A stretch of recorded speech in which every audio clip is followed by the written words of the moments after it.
പിതാവിൻ്റെയും പുത്രൻ്റെയും പരിശുദ്ധാത്മാവിൻ്റെയും നാമത്തിൽ ആമേൻ. എൻ്റെ പ്രിയപ്പെട്ടവരെ, ഇന്ന് മാർച്ച് 19 വ്യാഴാഴ്ച. അമ്മേ പരിശുദ്ധ അമ്മേ, അമ്മേ പരിശുദ്ധമേ, ദൈവമാതാവേ, കൃപാസനത്തിലൂടെ ഞങ്ങൾക്കും ഞങ്ങളുടെ ദേശത്തിനും അമ്മ മധ്യസ്ഥം തേടി തന്ന എല്ലാ അനുഗ്രഹങ്ങൾക്കും കൃപകൾക്കും ഞങ്ങളിപ്പോൾ ഹൃദയം നിറഞ്ഞ നന്ദി പറയുന്നു. അമ്മേ പരിശുദ്ധമേ, ദൈവമാതാവേ, 2004 ഡിസംബർ 7 ഉച്ചകഴിഞ്ഞ് 2:30 കൃപാസനത്തിൽ സംഭവിച്ച അമ്മയുടെ പ്രത്യക്ഷപ്പെടലിനെ കുറിച്ച് തിരുസഭയ്ക്ക് സമർപ്പിച്ചിരിക്കുന്ന പഠനരേഖകളുടെ മേൽ സഭാത്മകമായ പഠനം ആരംഭിക്കുവാൻ ഞങ്ങൾ പ്രാർത്ഥിക്കുന്നു. അമ്മേ പരിശുദ്ധമേ, ഭൂസ്വർലോകങ്ങളുടെ രാജ്ഞിയായ അങ്ങേയ്ക്ക് ഭൗമ സംരക്ഷണത്തിനായി പ്രപഞ്ചപ്രകൃതിയെ തന്നെ തിരുസഭ പ്രതിഷ്ഠിക്കുവാൻ ഈ പ്രത്യക്ഷീകരണം വഴി ഇടയാക്കണമേ. പരിശുദ്ധമേ, ജപമാല മാതാവേ, സകല കൃപാസനം പ്രാർത്ഥനയോടും ചേർത്ത് ഞങ്ങളിപ്പോൾ പ്രാർത്ഥിക്കുന്ന ഈ കുടുംബത്തിന്റെ പ്രത്യേക നിയോഗം പറ മക്കളെ.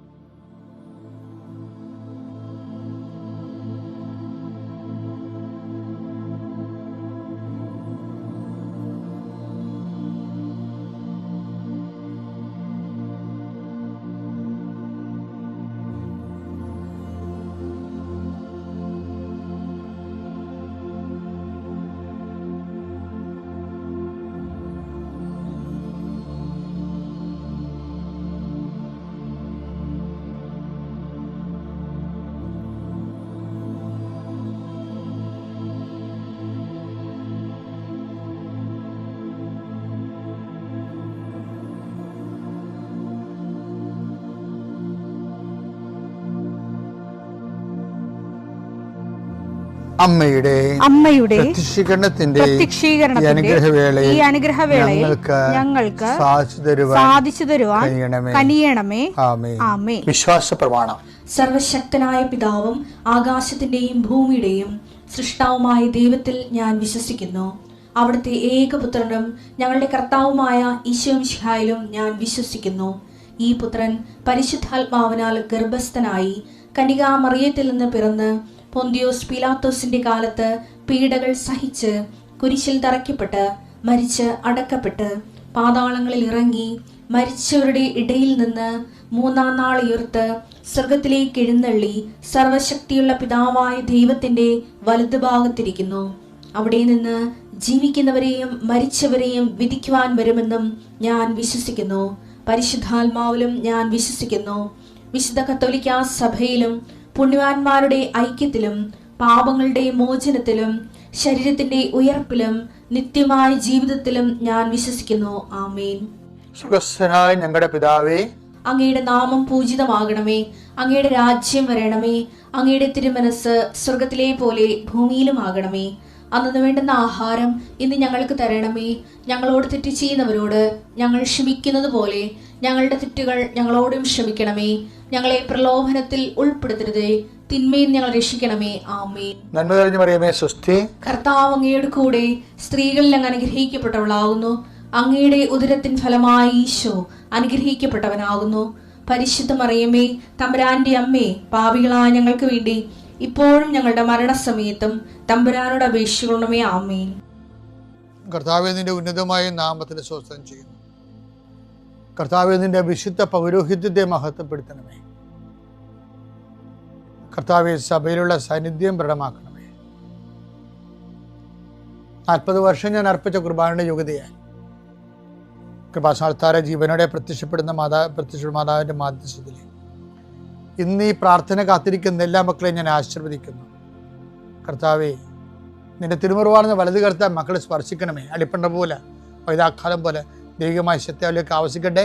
എല്ലാ കൊശങ്ങളിലും എല്ലാ പെശുകളിലും ഞരമ്പുകളിലും ചുമൽ ഉള്ളംകാല് വരെ കർത്താവിൻ്റെ രക്തം പടരട്ടെ. മാരക രോഗങ്ങൾ, തീരാവ്യാധികൾ യേശുക്രിസ്തുവിന്റെ നാമത്തിൽ മാറിപ്പോകട്ടെ. കർത്താവേ, അങ്ങയുടെ മക്കള് ഇന്നെടുക്കുന്ന തീരുമാനങ്ങൾ, അങ്ങയുടെ മക്കള് ഇന്ന് നടത്തുന്ന യാത്രകൾ, അങ്ങയുടെ മക്കൾ ഇന്ന് കണ്ടുമുട്ടുന്ന വ്യക്തികൾ, അങ്ങയുടെ മക്കൾ ഇന്ന് ഒപ്പിടുന്ന കടലാസുകൾ, രേഖകൾ, കർത്താവെ എല്ലാം നീ അറിയാനും അതിന് മൂലം ഉണ്ടാകുന്ന എല്ലാവിധ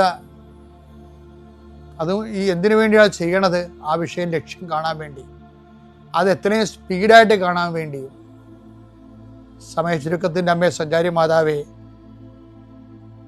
അമ്മ ഇവർക്ക് വേണ്ടി മധ്യസ്ഥം വഹിക്കണമെന്ന് പ്രാർത്ഥിക്കുന്നു. ഗർഭിണികളായ മക്കൾ, അവിടെ കുഞ്ഞുങ്ങളെ ഓർത്ത് വിഷമിക്കുന്നവരുണ്ട്.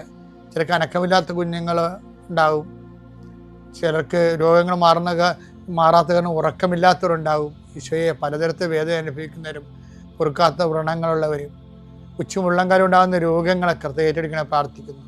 എൻ്റെ കർത്താവിനുമായ നാമത്തിൽ, സഭയുടെ അധികാരത്തിൽ, കുരിശിൻ്റെ അടയാളത്തിൽ, ദൈവശക്തിയാൽ ഞാൻ നിന്നെ ആശ്രയിക്കും. എൻ്റെ പ്രിയപ്പെട്ടവരെ, നമ്മളെ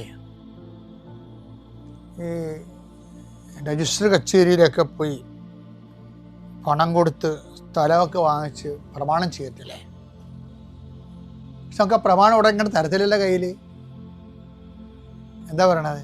അവർ പറയാം, അപ്പോൾ ആധാരം എഴുത്തുകാർ നമ്മൾ പറയും 20 ദിവസത്തെ ഗ്യാപ്പുണ്ട് കേട്ടോ, അത് കഴിഞ്ഞിട്ട് പോക്കുവരവ് ചെയ്തിട്ട് തരാമെന്ന് പറയും. പോക്കുവരവ് നമ്മളൊന്ന് ചെയ്യണം, അല്ലെങ്കിൽ അയാൾ ആധാരം എഴുത്തുകാരൻ തന്നെ പൈസ കൊണ്ട് അടച്ച് ചെയ്തു തരും. പക്ഷേ എന്തിനാണ് 20 ദിവസം എന്ന് പറയണത്? 20 ദിവസം നമുക്ക് ആ പ്രമാണം, അപ്പോൾ പൈസ കൊടുത്താണേ, പൈസ കൊടുത്തതാണെങ്കിലും നമുക്ക് പ്രമാണം തരുന്നില്ല. പ്രമാണം ചെയ്തതാണ്, രജിസ്റ്റർ ചെയ്തതാണ്, പക്ഷെ നമുക്ക് കയ്യിൽ തരണില്ല. എന്താ കാര്യം? അതൊരു ഡോർമെൻറ്റ് പീരീഡാണ്. എന്താണ്? ആരെങ്കിലും ആക്ഷേപം ഉന്നയിച്ചാൽ അവർക്കൊരവസരം കൊടുക്കണം. നമ്മൾ പറയും, നമ്മളിങ്ങനെ കുറേ കാര്യങ്ങൾ പറഞ്ഞിട്ടുണ്ടെങ്കിൽ ആണെങ്കിലും അവകാശികൾ വേറെ ഉണ്ടോ എന്നറിയാൻ വേണ്ടി, ആക്ഷേപം ഉണ്ടോ ഇല്ലയെന്ന് അറിയാൻ വേണ്ടി ഗവൺമെൻറ് നിശ്ചയിക്കണമാണത്. അപ്പം അത് നിസ്സാര കാര്യമല്ല. ഈ ആക്ഷേപം ഉന്നയിക്കപ്പെട്ടാലാ നമുക്ക് ടാക്സ് അടക്കാൻ പറ്റത്തില്ല. ആക്ഷേപം റെക്ടിഫൈ ചെയ്യേണ്ടി വരും. അല്ല, അവകാശം ഉണ്ടെങ്കിൽ അവിടെ അവകാശം കൊടുക്കേണ്ടി വരും, പൈസ കൊടുക്കേണ്ടി വരും. അവർക്ക് ആക്ഷേപം ഇല്ലെന്ന് പറയണവരെ ആ സാധനം മുന്നോട്ട് പോകും. എന്നാലും നമുക്ക് പൊക്ക് ഇരവ് ചെയ്ത് നമ്മുടെ ഉടമസ്ഥാവകാശത്തിൽ ക്രയവിക്രയ സ്വാതന്ത്ര്യം കിട്ടത്തുള്ളൂ. ഇതുപോലെ തന്നെയാണ് നമ്മളുടെ ലൈഫിൽ നമ്മൾ ദൈവത്തോട് ഇപ്പോൾ ഉടമ്പടി ചെയ്ത് ജീവിക്കുന്ന അനേകം മക്കളുണ്ട്, അല്ലേ? ആ ഉടമ്പടി ദൈവദർശന് രജിസ്റ്റർ ആകണം എന്നുണ്ടെങ്കിൽ എന്ത് ചെയ്യണം? നമ്മൾ ആക്ഷേപരഹിതരായിരിക്കണം. നമ്മുടെ ഉടമ്പടിയിൽ ആരും ആക്ഷേപം ഉന്നയിക്കരുത്. ഏറ്റവും ശ്രദ്ധിക്കേണ്ട വീട്ടുകാരെ. കാര്യം നമ്മളെന്ത് ആരാണെന്ന് പറഞ്ഞാലും വീട്ടുകാർക്കറിയാം നമ്മൾ ആരാണെന്ന്. പുറമേ നമ്മൾ എന്ത് കാണിച്ചാലും വീട്ടുകാർക്കറിയാം നമ്മൾ യഥാർത്ഥത്തിൽ എന്ത് പുള്ളിയാണെന്ന്. അപ്പം നമ്മൾ ഓരോരുത്തർക്ക് എന്തെങ്കിലും അത്യാവശ്യമൊക്കെ പറഞ്ഞുകൊണ്ട് പൈസ വാങ്ങിക്കും. എന്നിട്ട് പറയും ശമ്പളം കിട്ടുമ്പോൾ അതെന്ന് പറയും. ശമ്പളം കിട്ടുമ്പോൾ നമ്മൾ അതിന് ബൈക്കാ അല്ല കാറാ വാങ്ങിക്കും. അപ്പോൾ അവരുടെ മക്കൾക്ക് അഡ്മിഷൻ കിട്ടാതെ, നമ്മൾ പൈസ വാങ്ങിച്ച കക്ഷികൾക്ക് മക്കൾക്ക് അഡ്മിഷൻ കിട്ടാതെ അവർ വീട്ടിൽ നിന്ന് വലയും. അപ്പോൾ ഇത് ആക്ഷേപമാണ് ശരിക്കും. എന്താ കാര്യം? നീ അവരോട് പറഞ്ഞത് വഞ്ചന കാണിച്ചു എന്നുള്ളത് ആക്ഷേപം. അപ്പോൾ എന്ത് പറ്റും? നിൻ്റെ ഉടമ്പടി രജിസ്റ്റർ ആകത്തില്ല. ഇനി ഉടമ്പടി എടുത്തില്ലെങ്കിലും എന്താ പറയുക, നിൻ്റെ പ്രാർത്ഥനകളൊന്നും രജിസ്റ്റർ ആകത്തില്ല. ഉടമ്പടി എടുത്താൽ അപ്പം നിങ്ങളവർക്ക് ആക്ഷേപം ഉന്നയിച്ച ഉടമ്പടി എടുത്തല്ലേ പ്രശ്നമാണ്. അങ്ങനെയല്ല. പ്രാർത്ഥനാ ജീവിതത്തിൽ നീ ഉടമ്പടി എടുക്കണില്ലെന്ന് വിചാരിച്ചോ, പ്രാർത്ഥനാ ജീവിതത്തിൽ നിൻ്റെ പ്രാർത്ഥന സ്വീകരിക്കപ്പെടത്തില്ല. എന്താ കാര്യം? അതിനുള്ള ആക്ഷേപമുണ്ട്. അതാണ് റോമ 4:8 പറയണത്. കർത്താവ് കുറ്റം ചുമത്താത്തവൻ ഭാഗ്യവാൻ. കർത്താവ് കുറ്റം ഭാഗ്യവാൻ. ഏറ്റവും നല്ലത് ആക്ഷേപരഹിതമായത് ഇത് വീട്ടുകാരനേക്കാൾ പ്രശ്നമാണ് കർത്താവ്. നമ്മൾ എത്ര വലിയ പൊന്നും കൂടമാണെന്ന് പറഞ്ഞാലും കർത്താവ് നിന്നോട് കുറ്റമില്ലാത്തവനാണെന്ന് പറയുന്നിടത്ത് വരെ നമ്മുടെ പ്രാർത്ഥനകൾ അതിൻ്റെ മറുപടി പമ്മാൻ സാധ്യതയുണ്ട്. പല ആൾക്കാരുടെയും പ്രാർത്ഥനകൾ പമ്മുമ്പോഴേ നമ്മളെപ്പോഴും ഓർക്കേണ്ട, ഉത്തരം കിട്ടാതെ കൂടെ താമസിക്കുമ്പോഴും പ്രാർത്ഥിക്കാൻ പറ്റാത്തപ്പോഴും ഒക്കെ ആധ്യാത്മിക വരൾച്ച തോന്നുമ്പോഴൊക്കെ ഓർക്കണം, നമ്മുടെ മേലെ ആക്ഷേപം ഉണ്ടോ എന്ന് നോക്കണം. മുൻപുകാലത്തെ ഏറ്റവും വലിയൊരു നടപടിക്രമമാണ് ദൈവം നമ്മുടെ മേലെ ആക്ഷേപം ഉന്നയിക്കാതിരിക്കാനുള്ള മാർഗത്തിലേക്ക് നമ്മൾ ആത്മാവിനെ പരിവർത്തനം ചെയ്യേണ്ടതാണ്. പിതാവിൻ്റെയും പുത്രൻ്റെയും പരിശുദ്ധാത്മാവിൻ്റെ നാമത്തിൽ.